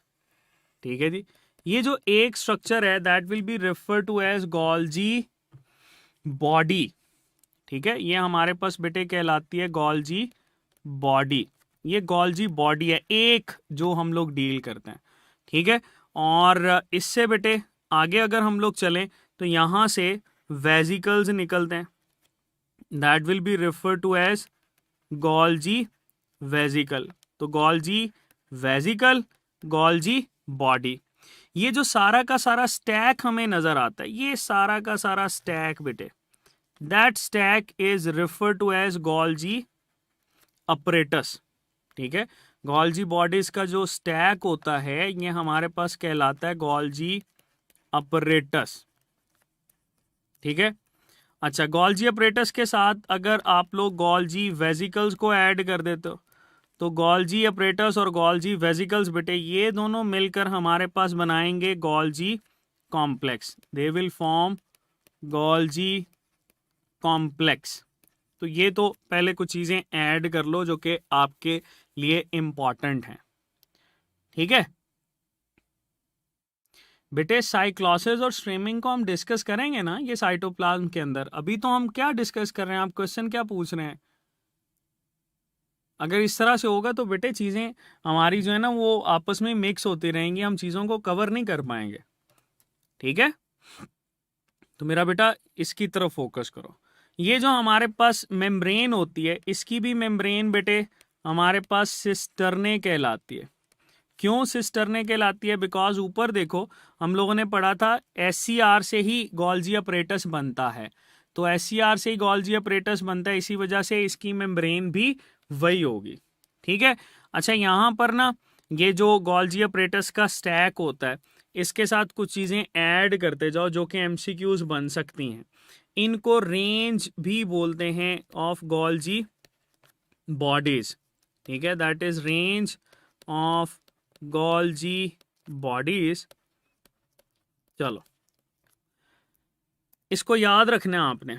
हमारे पास अगर प्रोटिस्ट की बात करें तो बेटे प्रोटिस्ट के अंदर ना ये आपके पास हमेशा 1 यानी एक गोल्जी बॉडी होगी या एक से थोड़ी सी ज्यादा फ्यू। ठीक है, अगर हम लोग एनिमल्स की बात करें तो एनिमल्स के अंदर, एनिमल सेल के अंदर इसमें मिनिमम 20 या उससे ज़्यादा गोल्जी बॉडीज हो सकती हैं। अगर बेटे हम लोग प्लांट सेल की बात करें, प्लांट सेल, तो प्लांट सेल में ये बहुत ही ज़्यादा होती हैं, सेवरल 100 तक हो सकती हैं। ठीक है, तो ये बॉडीज सबसे ज़्यादा जो है गोल्जी अपरेटस का साइज आपको अगर हम लोग देखेंगे ना तो वो बेटे प्लांट के अंदर नज़र आता है। ओके, चलो अब ज़रा इनके एंड्स को डिस्कस करते हैं। ये वाला एंड हमारे पास बेटे कहलाता है, इसको कन्वेक्स एंड भी हम लोग बोलते हैं, 2-3 नाम है, that is known as convex end. इसको बेटे सिस एंड भी बोलते हैं, यही हमारे पास फॉर्मिंग एंड भी कहलाता है, और ये बेटे रिसीविंग एंड भी कहलाता है, that is also known as receiving end. इसके ऑपोजिट चलो अगर हम दूसरे एंड की बात करें जैसे ये वाला है तो ये बेटे हमारे पास कनकेव एंड कहलाता है, इसको हम लोग ट्रांस एंड भी बोलते हैं। ये बेटे हमारे पास मैचुरेशन वाला एंड या मैच्योरिंग फेस भी कहलाता है, और इसको हम लोग एग्जिट फेस भी बोल रहे होते हैं। ठीक है, तो ये याद रखना, कोई भी चीज़ आपके पास एंटर होगी कन्वेक्स एंड से और एग्जिट होगी आपके पास बेटे कनकेव एंड से, ये बात याद रखना। अच्छा, सम टाइम इसके दरमियान भी आपको ना कुछ वेजिकल्स नज़र आते हैं, ये वेजिकल्स आपके पास सैटेलाइट वेजिकल्स कहलाते हैं। ठीक है, जो कि इन बॉडीज़ के दरमियान में होते हैं, उनको सैटेलाइट वेजिकल्स या ट्रांसपोर्ट वेजिकल्स भी लेबल करते हैं। तो दैट इज़ क्वाइट सिंपल, जो कि हम लोग यहाँ पर ऐड कर रहे होते हैं। ओके, चलो अब आगे चलते हैं, हमारे पास इसी में से क्वेश्चन को ऐड करते हैं। आपके पास पूछता है कि ये जो गोल्जी वेजिकल है अगर ये बेटे SER से रिसीव कर रहा है मटेरियल तो इसकी कॉम्पोजिशन में कौन कौन सी चीज़ें हो सकती हैं? तो बेटे देखो, अगर आपके पास ये रिसीव कर रहा है SCR से तो SCR से रिसीव करने की वजह से हम ये कहेंगे कि ये जो गोल्जी वेजिकल है इसकी सिक्रीशन ज़्यादातर लिपॉइड होगी, लिपॉइड सिक्रीशन या लिपॉइड मटेरियल। अगर हम यहाँ पर मेंशन करें RER तो RER जो होता है बेटा इसकी अगर ये रिसीव कर रहा है तो RER की वजह से इसकी सिक्रीशन जो होगी वो प्रोटीनीशियस या प्रोटीन सिक्रीशन रिलीज करेगा, that will release protein secretion. तो SCR और RER ये दो डिफरेंट चीज़ें बेटे हम लोग डिस्कस करते हैं, ठीक है, जिससे गोल्जी वेसिकल की नेचर जो है ये आपके पास डिसाइड होती है। ये हम लोग यहाँ पर इसके फंक्शन को डील करते हैं। फिर आगे चलते हैं। हमारे पास बेटे इन्हीं वेसिकल्स के साथ ना समटाइम ऑप्शन में एक टर्म यूज करता है लिपोसोम्स की, ठीक है, ये समटाइम टर्म यूज करता है लिपोसोम्स की। तो जरा आप इसको भी क्लियर करते जाओ, लिपोसोम्स क्या होते हैं। लिपोसोम्स बेटे सिंथेटिकली फॉर्म्ड होते हैं, they are synthetically formed vesicles, ठीक है, और इनको हम लोग बेटे for the purpose of treatment use करते हैं। डिफरेंट डिसऑर्डर, जैसे आप लोग पढ़ा होगा आप लोगों ने, लंग्स के डिसऑर्डर जो होते हैं हम उसमें इसको यूज कर रहे होते हैं, दैट वाज सिस्टिक फिब्रोसिस, उसमें ये लिपोसोम्स यूज करते हैं। They can be used as a carrier as well, ठीक है। अच्छा, फिर बेटे वापस आ जाओ, जैसे पास्ट पिछले साल की तरह कुछ क्वेश्चंस थे कि गोल्जी अपरेटस को हम लोग बेटे पोस्टमैन ऑफ सेल भी बोलते हैं। Golgi apparatus is also known as postman of cell. तो ये याद रखना, पोस्टमैन ऑफ सेल हमारे पास कौन होता है, दैट इज गोल्जी अपरेटस। चलो अब जरा इसके फंक्शंस को देख लेते हैं कि गोल्जी अपरेटस कौन कौन से फंक्शंस परफॉर्म कर सकता है। चलो इसमें बेटे ये हमारे पास फंक्शन परफॉर्म कर रहा होता है सबसे पहले, दैट इज मॉडिफाइंग, बिल्कुल चीज़ों को मॉडिफाई करना इसका काम है, मॉडिफिकेशन ये करवाता है। फिर बेटे ये हमारे पास काम कर रहा होता है फॉर सॉर्टिंग, डिफरेंट चीज़ों को सॉर्ट आउट करना इसका काम है। फिर बेटे ये हमारे पास काम कर रहा होता है फॉर शिपिंग, इसी वजह से हम इसको पोस्टमैन ऑफ सेल भी बोलते हैं। फिर बेटे ये हमारे पास रिस्पॉन्सिबल होता है फॉर पैकिंग, ठीक है। अच्छा, अब सवाल ये आता है कि इनमें से सबसे इंपॉर्टेंट कौन सा है। ये है बेटे मॉडिफाइंग। मॉडिफाइंग को हम लोग ये भी बोलते हैं glycosylation, that is known as glycosylation. Glycosylation is the most important function of Golgi apparatus, ठीक है। ये बेटे क्या करता है, ग्लाइको का मतलब कार्बोहाइड्रेट, साइलेशन का मतलब ऐड करना। जैसे देखो, अगर ये हमारे पास बेटे लिपिड को रिसीव करता है तो लिपिड के अंदर ये कार्बोहाइड्रेट ऐड करेगा और उसको कन्वर्ट कर देगा ग्लाइकोलिपिड के अंदर, that will be converted into glycolipid. अगर बेटे ये प्रोटीन को रिसीव करता है तो प्रोटीन को रिसीव करके उसमें ऐड करेगा कार्बोहाइड्रेट और ये कन्वर्ट हो जाएगा ग्लाइकोप्रोटीन्स के अंदर। तो ग्लाइकोप्रोटीन्स या ग्लाइकोलिपिड्स बनाना किसका काम है, गोल्जी अपरेटस का, ठीक है। फिर आपसे ये पूछा जाए कि इसमें चूंकि कार्बोहाइड्रेट ऐड हो रहे हैं तो कार्बोहाइड्रेट की वजह से इसको ग्लाइकोसाइलेशन हम लोग बोलते हैं और ये कॉन्जुगेटेड मॉलिक्यूल के लिए ही यूज किया जाता है, ओके। अच्छा, फिर बेटे हम इसके फंक्शंस के अंदर या एक एक्स्ट्रा करेक्टर में ऐड कर देते हैं कि Golgi apparatus is an organelle which produces organelle, ठीक है। ये एक ऐसा ऑर्गेनेली है जो कि और ऑर्गेनेलीज को प्रोड्यूस करता है। इसको हम लोग आगे देखेंगे कौन कौन से ऑर्गेनेलीज। इन ऑर्गेनेलीज में आप देख लो, एक तो लाइसोसोम्स, इसी से ही ओरिजिनेट करते हैं। पर ऑक्सीसोम्स, ऑर्गेनेलीज हम इनको लेबल कर रहे होते हैं, इसी से ही ओरिजिनेट होते हैं। फिर बेटे ग्लाइऑक्सीसोम्स, ये भी हमारे पास इसी से ही ओरिजिनेट हो रहे होते हैं, ठीक है। लाइसोसोम्स, पर ऑक्सीसोम, ग्लाइऑक्सीसोम, ये किस ऑर्गेनेली से बनते हैं, गोल्जी अपरेटस से बेटे ये बन रहे होते हैं, ठीक है, ओके। चलो फिर इनके कुछ और नाम, अभी कुछ बच्चे पूछ रहे थे कि गोल्जी अपरेटस के और नाम क्या होते हैं।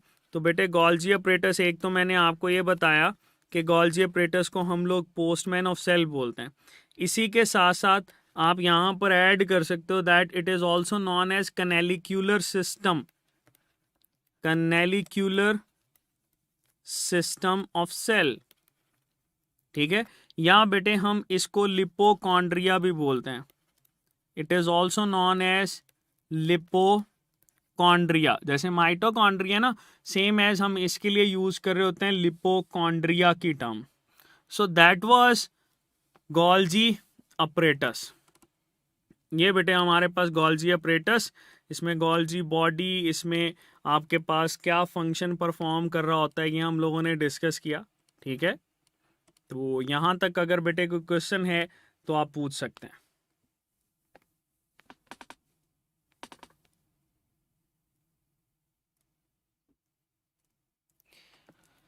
अच्छा, इस गोल्जी अपरेटस को ना एक चीज हमारे पास रह गई थी. इस गोल्जी अपरेटस को हम लोग बेटे डिक्टायोसोम भी बोलते हैं. That is also refer to as dictyosome. और ये डिक्टायोसोम किस में बोलते हैं? प्लांट सेल के अंदर. प्लांट सेल के अंदर हम इसको डिक्टायोसोम बोलते हैं. ठीक है,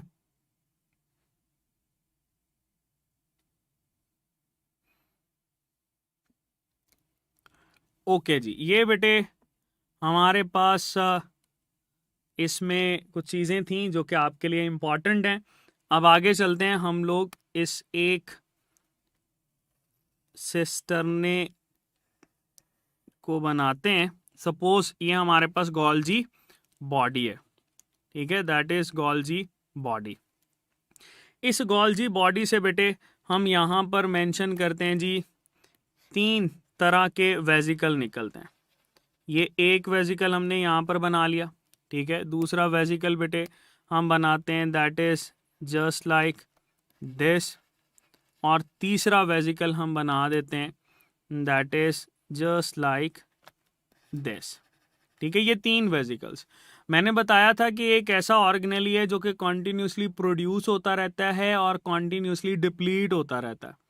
ठीक है, तो इस वजह से हम यहाँ पर क्यों डिप्लीशन को डिस्कस करते हैं, क्योंकि ये आपके पास छोटे छोटे वेजिकल्स बनाता है. तो देखो बेटे, हमारे पास ये एक वेजिकल है, अगर उसकी कॉम्पोजिशन आपको पता हो तो आप बता सकते हो कि ये क्या है. तो एंजाइम की कॉम्पोजिशन बहुत ज़रूरी है बेटे. जैसे देखो, हम लोग ये कहते हैं कि एक हमारे पास होता है, जैसे ये है, इसको हम कह देते हैं लाइसोसोम. लाइसोसोम क्यों कहते हैं? क्योंकि बेटे इसकी जो एंजाइम्स है ना वो बहुत ज़रूरी हैं. इसके एंजाइम आप लोगों ने याद रखना है AP हाइड्रोलिटिक. क्या याद रखना है? AP hydrolytic. AP हाइड्रोलिटिक, इसमें AP की जो टर्म होती है ना बेटे, that is used for acid phosphatase. ये हमारे पास एसिड फॉस्फेटेज के लिए यूज की जाती है. एसिड फॉस्फेटेज जो होता है बेटा, ये हमारे पास बहुत ही ज़्यादा pH को मेंटेन करता है, एंड दैट इज अबाउट 5.6. ठीक है, एसिडिक पे. हाइड्रोलिटिक जो होते हैं, हाइड्रोलिटिक की नेचर की बात करें तो इसमें बहुत ज़्यादा कैटेगरीज आ जाती हैं, लेकिन हम बेटे मेनली इसमें प्रोटीएजेस को ऐड कर रहे होते हैं. इसमें बेटे हम लोग एमाइलेजेस को ऐड कर रहे होते हैं. इसमें बेटे हम लोग न्यूक्लिएजेस को ऐड कर रहे होते हैं. ठीक है, और इसमें हम लोग ऐड कर रहे होते हैं लाइपेजेस को. इनके अच्छे खासे नंबर्स होते हैं. तो वो वाले एंजाइम जो कि हाइड्रोलिटिक एक्टिविटी परफॉर्म करते हैं और ये बेटे एसिड फॉस्फेटेज रखते हैं, इसको हम लोग बोलते हैं लाइसोसोम. ठीक है, that is refer to as lysosome. अच्छा, फिर हम लोग चलते हैं इसमें पर ऑक्सीसोम्स की तरफ. पर ऑक्सीसोम्स जो है बेटा, ये हमारे पास एक ऐसे स्ट्रक्चर्स हैं जिसमें आप जब इसके एंजाइम्स को डील करते हो ना, तो इसमें एंजाइम्स होते हैं दैट इज PGC. मुझे बताओ आप में से पंजाब ग्रुप ऑफ कॉलेजेस का कौन कौन बचा है?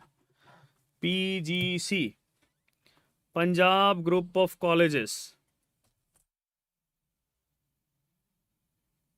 है कोई यहाँ पे को बच्चा जो PGC से पढ़ा हो?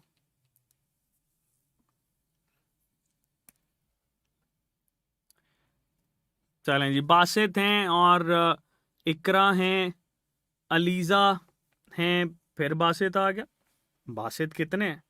चलें जी, PGC से हम लोग ना इसके एंजाइम्स को याद रखेंगे. PGC, P फॉर बेटे हम मेंशन करते हैं पर ऑक्सीडेज.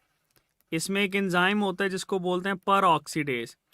जी फॉर बेटे हम बोलते हैं glycolic acid oxidase, that is glycolic acid oxidase, ठीक है। एंड सी फॉर बेटे ये हमारे पास आ जाता है कैटालेज।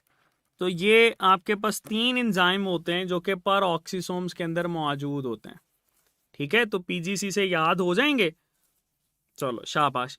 नेक्स्ट बेटे हमारे पास है दैट इज ग्लाइऑक्सीसोम्स।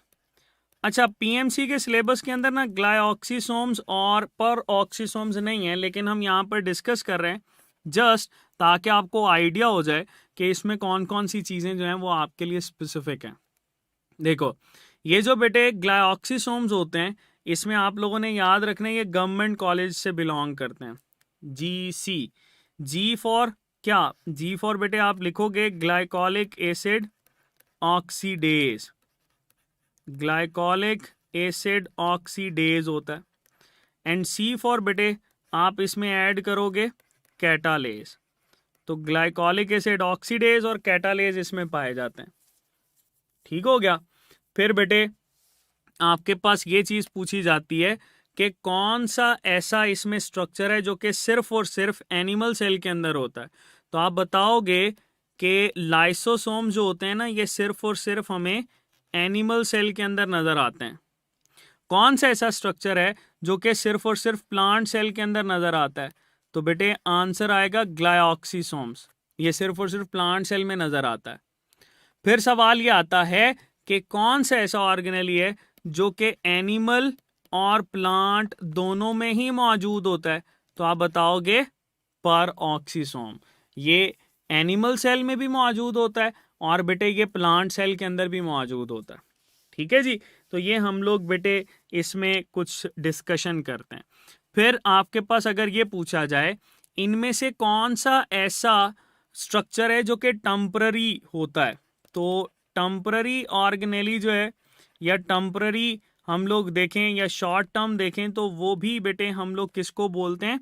ग्लाइऑक्सीसोम को बोल रहे होते हैं, ठीक है।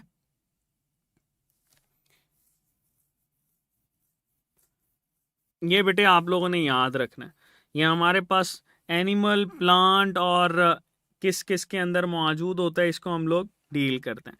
फिर सुसाइडल बैग्स किनको बोलते हैं? तो अगर आपसे ये पूछा जाए कि सुसाइडल बैग्स कौन से हैं, तो बेटे सुसाइडल बैग्स हमारे पास होते हैं ये लाइसोसोम्स। लाइसोसोम्स को सुसाइडल बैग्स बोलते हैं, ठीक है। ये बेटे हमारे पास एक जनरल कंपैरिजन जिसको हम लोग डील कर रहे होते हैं। फिर ये देखो आपके पास ना पर ऑक्सीसोम्स को जरा क्विकली देख लो। पर ऑक्सीसोम एनिमल सेल के अंदर, एनिमल सेल के अंदर इनका काम होता है डिटॉक्सिफिकेशन, ठीक है। एनिमल सेल के अंदर डिटॉक्सिफिकेशन करवाते हैं। अच्छा, प्लांट के अंदर इनका काम होता है फोटो रेस्पायरेशन। प्लांट के अंदर इनका काम क्या है? Photo respiration. अच्छा, ये डिटॉक्सिफिकेशन से याद आया, हमने तो ये भी पढ़ा था कि डिटॉक्सिफिकेशन SCR करवाता है। तो यहाँ पर ऐड करो बेटे, ये जो डिटॉक्सिफिकेशन होती है, ये डिटॉक्सिफिकेशन भी हमारे पास 3 ऑर्गेनेलीज करवाते हैं। पहला SER, दूसरा पर ऑक्सीसोम हम लोगों ने पढ़ा, और तीसरा बेटे हमारे पास डिटॉक्सिफिकेशन के अंदर रिस्पॉन्सिबल होता है माइटोकॉन्ड्रिया, ठीक है। ये तीनों ही हमारे पास बेटे डिटॉक्सिफिकेशन करवा रहे होते हैं, ओके। तो ये आप लोगों ने इसके साथ याद रखना है। आगे चलते हैं।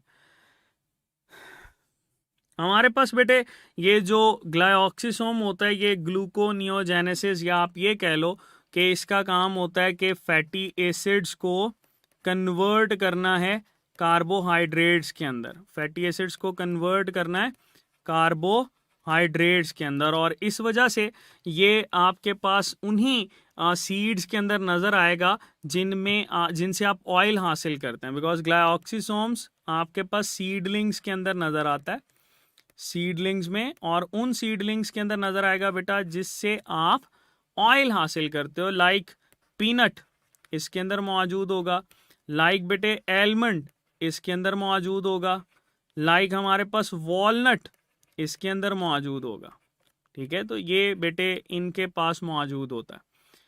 अच्छा, फिर वापस चलते हैं हम लोग इसमें लाइसोसोम्स की तरफ। तो लाइसोसोम सुसाइडल बैग्स हैं, इसको हम लोग डिस्कस करेंगे। ठीक है, कि लाइसोसोम्स क्या फंक्शन परफॉर्म करते हैं और लाइसोसोम से क्या क्या चीज़ें जो हैं वो आपसे पूछी जा सकती हैं, ये हम लोग बेटे इसमें डिस्कस करेंगे। मुझे बताओ अभी तक इसमें कोई मसला है तो आप पूछ सकते हैं, अदरवाइज हम आगे चलेंगे। चलो लाइसोसोम्स की तरफ चलते हैं।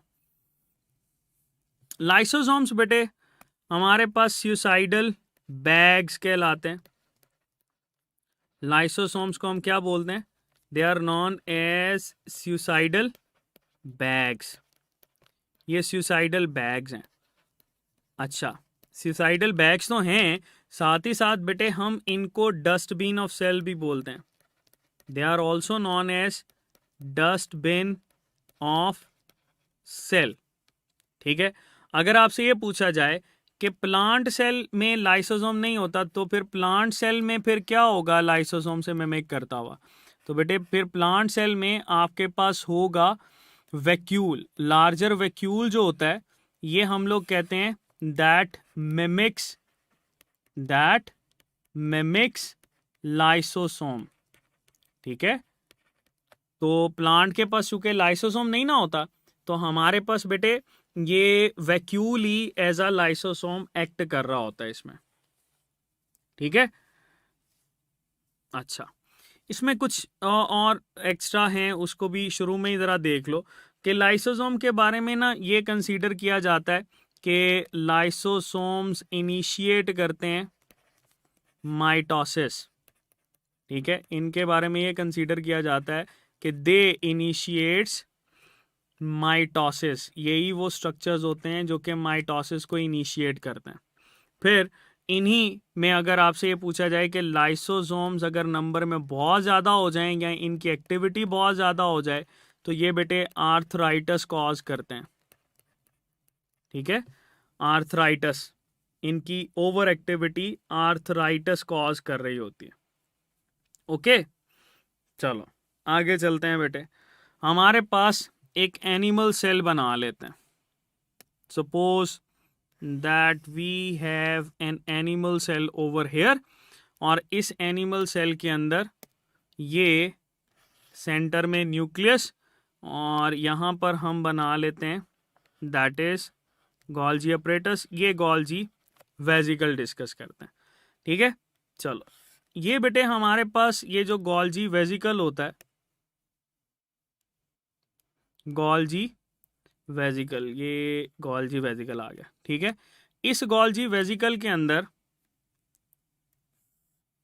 आप लोगों ने चीज़ें याद रखनी है कि ये गोल्जी वेजिकल हमारे पास प्राइमरी लाइसोसोम कहलाता है। That is known as primary lysosome. क्यों प्राइमरी लाइसोसोम? बिकॉज इसके अंदर एंजाइम्स जो होते हैं वो इनएक्टिव होते हैं। एंजाइम्स क्या होते हैं? इनएक्टिव। अभी इन्होंने काम शुरू ही नहीं किया, ब्रेकडाउन स्टार्ट ही नहीं किया, इसी वजह से बेटे हम इनको क्या बोलते हैं? Primary lysosome. Primary lysosome inactive होता है, इसने ब्रेकडाउन स्टार्ट नहीं किया। ठीक है, अच्छा सपोज हमारे पास ना यहां पर एक पड़ा हुआ है स्ट्रक्चर। चलो इस स्ट्रक्चर को जरा बेहतर बना लेते हैं, इसके साथ बनाते हैं। Suppose we have a structure over here जिसको माइटोकॉन्ड्रिया बोलते हैं, and that is almost worn out mitochondria. ये हमारे पास क्या हो गया? Worn out mitochondria. अगर इस वॉर्न आउट माइटोकॉन्ड्रिया की बात करें बेटा, तो आपके पास इस माइटोकॉन्ड्रिया के अराउंड ये प्राइमरी लाइसोसोम जाएगा, जाके बेटे अपने इस एंजाइम को एक्टिवेट करेगा। इस स्ट्रक्चर को हम लोग बोलते हैं phagosome. That will be refer to as phagosome. ये जो बेटे फैगोसोम होता है, इसी फैगोसोम को हम लोग सेकेंडरी लाइसोसोम बोलते हैं। That is refer to as secondary lysosome. ऊपर लिख लें इसको सेकेंडरी लाइसोसोम, बिकॉज इसने ब्रेकडाउन स्टार्ट कर दिया ना, तो तभी ये आपके पास सेकेंडरी लाइसोसोम कहलाएगा। इस फैगोसोम की कॉम्पोजिशन क्या होती है? तो जब भी आपसे बेटे कॉम्पोजिशन पूछी जाए तो आपने बताना है इसमें प्राइमरी लाइसोसोम है प्लस इसमें माइटोकॉन्ड्रिया। अब बेटे ये देखो, माइटोकॉन्ड्रिया इसके सेल का अपना हिस्सा है ना, तो अगर सेल का अपना हिस्सा है तो आप इस फैगोसोम के शुरू में लगा दोगे ऑटोफैगोसोम। ठीक है, ऑटोफैगोसोम उसको बोलते हैं जिसमें बेटे ये सेल के अपने ही हिस्से को क्या करे, डाइजेस्ट करना शुरू कर दे। जैसे वॉर्न आउट ये जो माइटोकॉन्ड्रियाज हैं इनको डाइजेस्ट करे। ठीक है, अच्छा अगर ऐसा है हमारे पास कि एक बेटे ये एंटिटी है, इस एंटिटी को ये इनगल्फ करता है, ठीक है, और इसमें ये प्लाज्मा मेम्ब्रेन जो है इसके अराउंड जो है वो बन जाती है। ठीक है, that there is plasma membrane, इसको हम लोग बोलते हैं फूड वैक्यूल।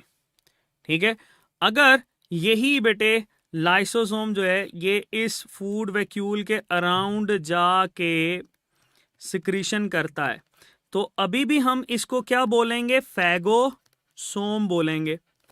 ठीक है, that is refer to as phagosome.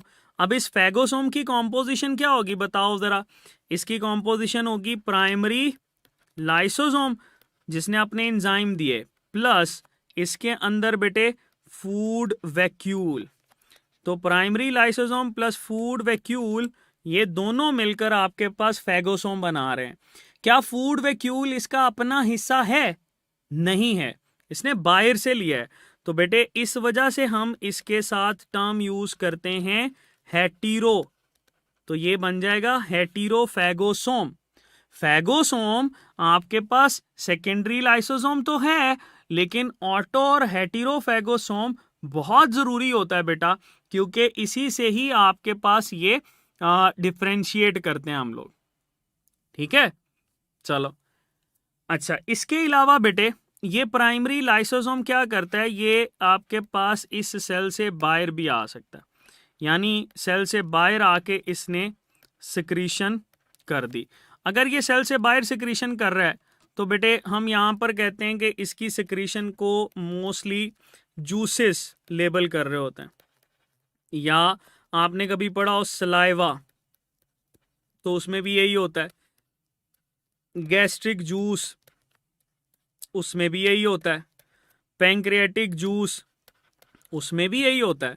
तो बेटे ये आपके पास सेल से बाहर आके अगर डाइजेशन करेगा तो इस डाइजेशन को हम लोग बोलते हैं extracellular digestion. That will be refer to as extracellular digestion. सेल से बाहर आकर डाइजेशन कर रहा है, और अगर ये सेल के अंदर बेटे डाइजेशन करता है, जैसे ये फूड वैक्यूल की और ये माइटोकॉन्ड्रिया की, तब हम इसको क्या बोलेंगे, that will be refer to as intracellular digestion. तो ये एक्स्ट्रा सेलुलर डाइजेशन और इंट्रा सेलुलर डाइजेशन ये बेटे दोनों तरह की डाइजेशन करवाना इसका काम होता है। ठीक है, इंट्रा सेलुलर डाइजेशन भी करवाता है और एक्स्ट्रा सेलुलर डाइजेशन भी करवाता है। फिर अगर ये हमारे पास ये लाइसोसोम जो है इससे बाहर निकले, बाहर निकल के बेटे अपने ही सेल के ऊपर एक्ट करे, ब्रेक डाउन कर दे, तो इसको हम लोग बोलते हैं autolysis. That will be refer to as autolysis. इस ऑटोलाइसिस के अंदर आप देखो डेवलपमेंट के दौरान हमारी बॉडी से टेल रिमूवल होती है, ठीक है, वो भी ऐसे ही हो रही होती है। फिर आप लोग देखो फिंगर्स के दरमियान स्पेसेस होती है, फिंगर्स के दरमियान जो स्पेस बनती है ना, वो भी इसी से ही बन रही होती है, ऑटोलाइसिस ही होती है। ठीक है, तो ऑटोलाइसिस करवाना भी इसी का ही बेटे काम होता है। ओके, तो ये बात बेटे आपने इसके लिए याद रखनी है। फिर हम यहीं पर आपके पास पूछते हैं कि अगर ये आपके पास बेटे सेल से बाहर निकलता है, अगर ये सेल से बाहर निकलता है और स्पेशलाइज्ड फॉर्म में आ जाता है, क्या कोई ऐसा पॉसिबल है? बिल्कुल पॉसिबल है। आप लोगों ने स्पर्म्स पढ़े होंगे, ठीक है, और इन स्पर्म्स के अंदर बेटे ये हमारे पास आ गया न्यूक्लियस। इन स्पर्म्स के हेड पे आप लोगों ने पढ़ा एक्रोसोम। क्या पढ़ा बेटे? एक्रोसोम। ये एक्रोसोम क्या है? That is the specialised lysosome. ये हमारे पास स्पेशलाइज्ड लाइसोसोम होता है बेटे। इसी स्पेशलाइज्ड लाइसोसोम ने जाके आपके पास बेटे जो ओवा होता है उसको थोड़ा सा डाइजेस्ट करता है, फिर उसके साथ फ्यूजन स्टार्ट करवा रहा होता है। ठीक है जी। फिर हम इसमें लाइसोसोम के साथ एक और चीज भी ऐड करते हैं। यही लाइसोसोम जो है ये आपसे पूछा जाए किन सेल्स के अंदर ज्यादा होते हैं, तो बेटे आप बताओगे कि ये लाइसोसोम ज्यादा होते हैं हमारे पास मोनोसाइट्स के अंदर। मोनोसाइट्स, तभी तो ये मोनोसाइट्स आपके पास बेटे मैक्रोफेजिस कहलाते हैं। ठीक है, मैक्रोफेजिस जो कि फैगोसिटिक एक्टिविटी परफॉर्म करता है। फिर ये आपको न्यूट्रोफिल्स के अंदर भी नजर आते हैं। इन न्यूट्रोफिल्स के अंदर बेटे आपको माइक्रोफेजिस बोलते हैं, बिकॉज ये छोटे छोटे जो पार्टिकल होते हैं उनको डाइजेस्ट करते हैं, तो ये भी फैगोसिटिक एक्टिविटी होती है। आपके पास बेटे अगर पूछा जाए मोनोसाइट न्यूट्रोफिल्स, तो इनके अंदर नंबर ऑफ लाइसोसोम हमारे पास ज्यादा होते हैं जो कि बेटे फैगोसिटिक एक्टिविटी परफॉर्म करते हैं। ठीक है, अच्छा, फिर लास्ट पे इस पे हम लोग ऐड करेंगे स्टोरेज डिजीजेस। ठीक है, स्टोरेज डिजीजेस। अगर आपके पास बेटे इसके कुछ एंजाइम्स प्रॉपरली काम नहीं ना कर रहे, then it will cause storage diseases. इन स्टोरेज डिजीजेस के अंदर दो डिसऑर्डर्स हम लोग डील करते हैं। एक होता है टे-सैक्स डिजीज, दैट इज टे-सैक्स डिजीज। इस टे-सैक्स डिजीज को ना बेटे हम लोग लीथल म्यूटेशन भी बोलते हैं, दैट इज लीथल म्यूटेशन। इसके अंदर होता क्या है?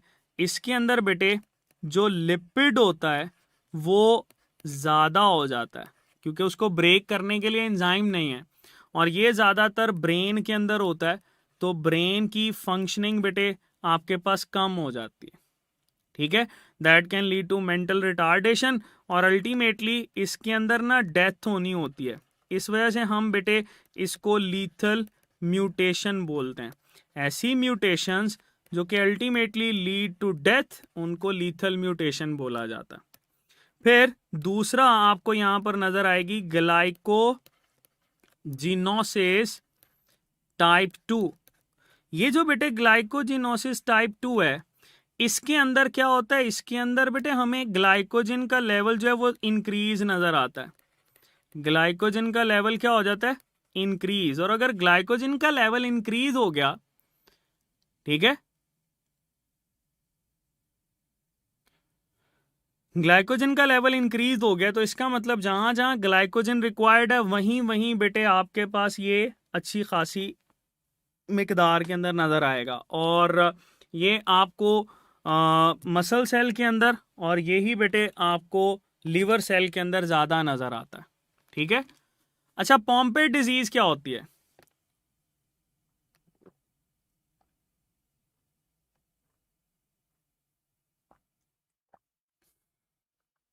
बताओ जरा, पॉम्पे डिजीज क्या होती है?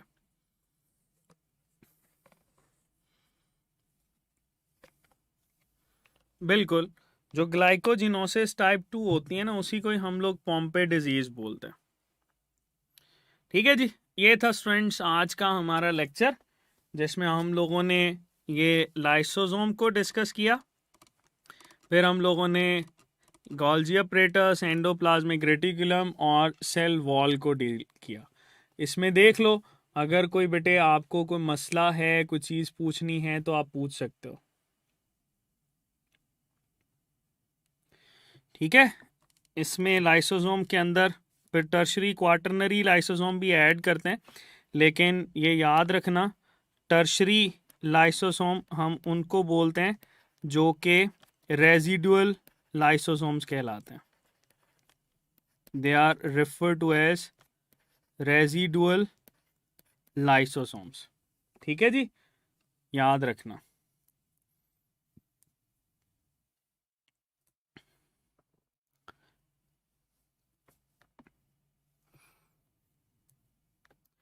जी बेटे, you got just last 5 minutes. If you have any question तो आप पूछ सकते हैं.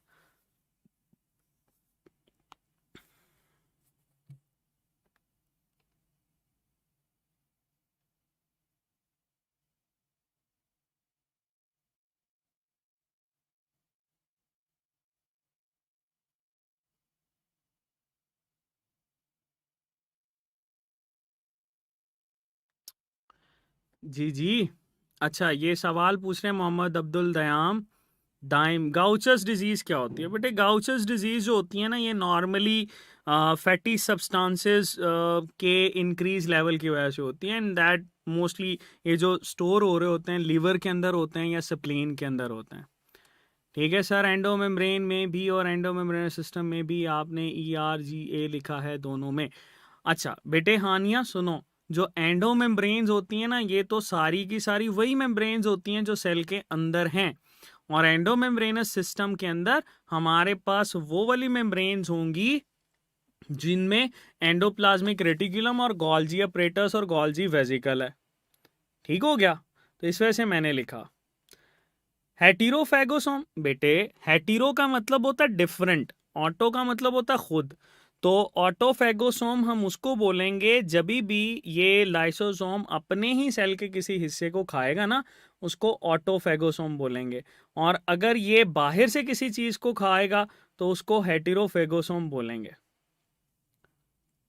अच्छा, एक सवाल पूछ रहे हैं साइटोप्लाज्म में प्रोटीन्स कहाँ से आती हैं? डायरेक्ट फ्रॉम राइबोसोम और RER. बेटे मैंने यही बात तो ऊपर ये डिस्कस की थी. ये देखो कि ये जो RER होता है ना, ये ज़्यादातर एक्सपोर्टेड प्रोटीन्स बनाता है. मतलब वो वाली प्रोटीन्स जिन्होंने बेटे या तो प्लाज्मा मेम्ब्रेन का हिस्सा बन जाना है या उन्होंने उससे सेल से बाहर निकल जाना है. ठीक है? अगर साइटोप्लाज्म के अंदर किसी ने यूज होना है तो बेटे वो फ्री राइबोसोम्स बना रहे होंगे. माइटोकॉन्ड्रिया के अंदर ना जीनोबायोटिक एक्टिविटी होती है बेटा. उसी जीनोबायोटिक एक्टिविटी की वजह से हम लोग ये कहते हैं कि उसमें बेटे हमारे पास डिटॉक्सिफिकेशन होती है. बेटे स्टमक में आप देखो ना, गैस्ट्रिक जूस होता है, तो गैस्ट्रिक जूस जो है वो बेसिकली सिक्रीशन है. किसकी सिक्रीशन है? That is the secretion of lysosome. ठीक है, ये बेटे लाइसोसोम की सिक्रीशन होती है, इसी वजह से हम इसको डील कर रहे होते हैं. ठीक है, ये बात याद रखना. अच्छा, फिर आपके पास आ जाता है क्या सवाल है जी? टे-सैक डिजीज की वजह से डेथ क्यों होती है? बेटे टे-सैक डिजीज की वजह से डेथ इस वजह से होती है बिकॉज ये हमारे पास लीथल म्यूटेशन है. तो लीथल म्यूटेशन जो होती है ये आपके पास बेटे डेथ कॉज कर रही होती है. इसमें कोई इतनी ज्यादा देर तक जो है ना वो सर्वाइवल नहीं होता.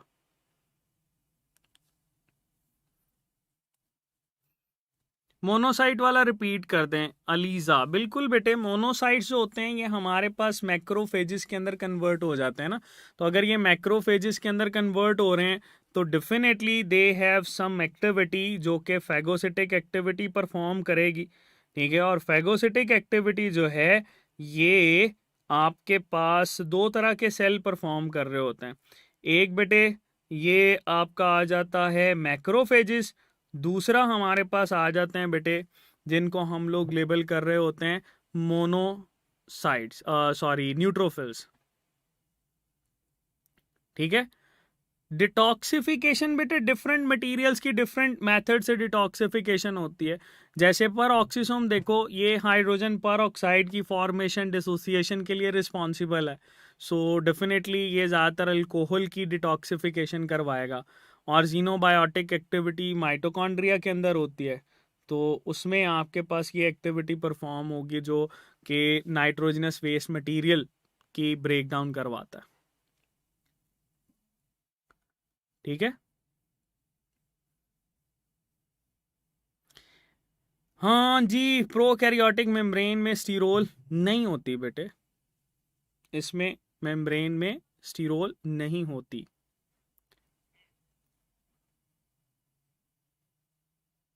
ऑटोलाइसिस और ऑटोफेगी में डिफरेंस क्या है बेटे? ऑटोलाइसिस होता है अपने ही सेल को तोड़ना, और आपका सेल तभी टूटता है जब प्लाज्मा मेम्ब्रेन रप्चर होती है।